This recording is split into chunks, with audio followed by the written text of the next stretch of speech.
Hi, my name is Chachi Carvalho. I'm a Cape Verdean American born here in the United States, and I wear many hats. This happens to be the one I'm wearing today, but I'm a father, I'm a football coach, I'm a basketball coach, I am an educator, a youth advocate, I'm a dreamer, and I am a rapper and a poet. I started like freestyling when I was really young. I was like 11 years old when I first started like trying out the art, just playing around with it. And then I started writing songs when I was 14. I recorded my first song when I was 19, 20 years old. I was already in college, and we snuck into the production room at the University of Rhode Island, and had a makeshift studio in there. And that was my first recording experience. I love it, man. I've done like so many jobs. When I was younger, I worked in like at Foot Action, selling sneakers, and I've worked in group homes and in schools all over the state. But by far, when I'm able to express myself and perform, and then on top of that, get paid for it, that's my favorite. The rush that I get from being on stage and being able to share with the world the music I create, and just to be able to vent my frustrations and to express myself creatively, it's indescribable. The feeling that I get when I'm on stage and people are singing my words, it's a beautiful feeling. It's a wonderful feeling, and I wish everybody can have an opportunity to experience what that feels like. It's a beautiful thing.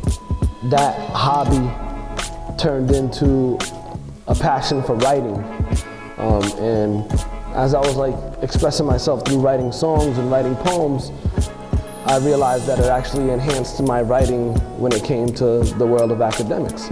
So it changed my life immediately in high school, because me practicing writing songs and writing poems helped boost my grades in the classroom. So it definitely changed and helped me just gain a deeper passion for reading and for writing and for academics. And then as I got older and started realizing that I was actually starting to build a fan base and people wanted to buy my music, it made me turn the hobby into a passion.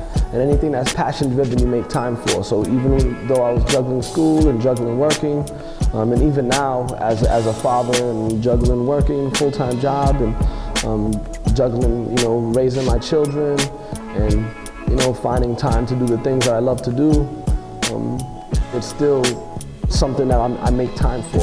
I make time to write, and I make time to go into the studio and record, and I make time to perform.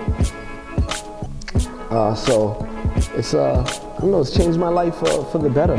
I was able to travel the world and see different countries off of the strength of being able to go there to perform. I travel to the Cape Verde Islands at least once a year, and I'm able to like kick back on the beach and perform for thousands of people. I have fans in small pockets all over the world, a strong internet following, and then just a strong support group of people that support my music and the things I do here at home. So there are times when inspiration strikes and I'm able to just write just the words without having a beat to format it to. Usually when that happens, it's usually powerful. So some of my like deeper songs that are like really have like a really focused direction, where in most cases songs that were written without any music to write to. Sometimes I'll have the music ahead of time, and it's just like a beat that I really love, and the direction for the song is inspired from the beat.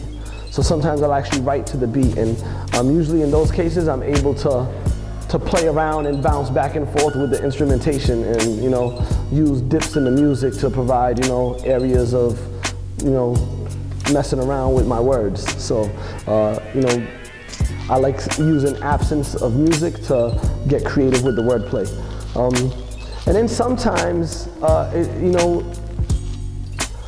a song ends up becoming a poem. And sometimes a poem ends up becoming a song. The process is different every time, but it's always inspired by something. So I'm either inspired by a situation, I'm inspired by a feeling, I'm inspired by a sound, inspired by a social cause, inspired by a problem, inspired by the birth of a child or the death of a family member. It's always sparked with some form of inspiration that triggers what comes out of the brain and out of the pen. I believe that all rappers are poets. A good friend of mine, Rudy Rudacious Cabrera, very, very talented poet, once told me, he's like, rap is rhythm and poetry. He's like, rap is just rhythm and poetry, so it's just poetry put to a rhythm. He allowed me to see that, my words without music behind them, they're just a collection of poems. And as they exist in a notebook, I know most, a lot of the young guys these days all write in their phones, but, I still just, I don't know, I urge to grab a piece of paper and a pen or a pencil. I like writing words down. It's good practice, and I have beautiful penmanship. But, it's just a collection of poems. It's a collection of poems, when you're able to write words that make sense and then have a pattern of rhyme, that's poetry. So yeah, I'm a poet. To me, the deepest reflection that I've ever had within the world of just poetry has been a journal that I kept during the last 3 days of my father's life. I used bits and pieces of this journal in between songs of my album, which was entitled Industrial Evolution. I guess part of the reason why I say it's like, to me, poetry is supposed to bring out your deepest feelings and your deepest emotions. It's supposed to be able to be that expression of your soul. And the words that I kept in that journal that I used for the album were so difficult for me to listen to, being the author, that I knew that it was truly just an outpour of my soul onto the paper. And I guess that's when I realized that it wasn't just my songs that could touch people, but just the words that I had to say, the stories that I had to tell, and the fact that I still have a difficult time, listening to them and reading them today.